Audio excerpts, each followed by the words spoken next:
Le livre de la méditation et de la vie, Krishnamurti, 23 mars.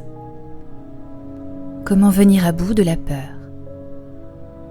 On craint l'opinion publique, on craint de ne pas réussir, de ne pas se réaliser, de manquer une occasion, et tout cela baigne dans cet extraordinaire sentiment de culpabilité. On a fait une chose qu'il ne fallait pas faire. Ce sentiment de culpabilité est présent au cœur même de nos actions. On est riche et d'autres sont pauvres et en mauvaise santé. On a de quoi manger et d'autres n'ont rien à manger. Plus l'esprit se pose de questions, plus il cherche à pénétrer, à explorer, et plus grand est le sentiment de culpabilité, d'angoisse. La peur est cet élan qui nous pousse à chercher un maître, un gourou. La peur, c'est ce vernis de respectabilité, ce à quoi nous tenons tant.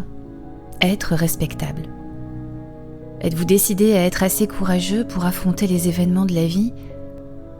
Ou allez-vous éluder la peur à grand renfort de rationalisation? Ou trouver des explications qui satisferont un esprit prisonnier de la peur? Comment en venir à bout?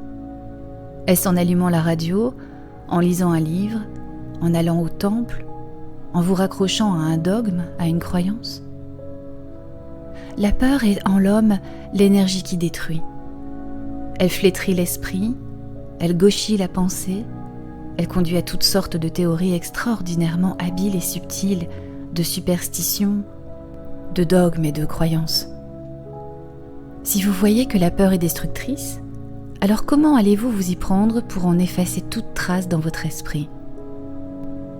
Vous dites que fouiller les racines de la peur vous en libérerait, mais est-ce bien exact? Essayer d'en découvrir les causes et d'en connaître l'origine ne suffit pas à éliminer la peur.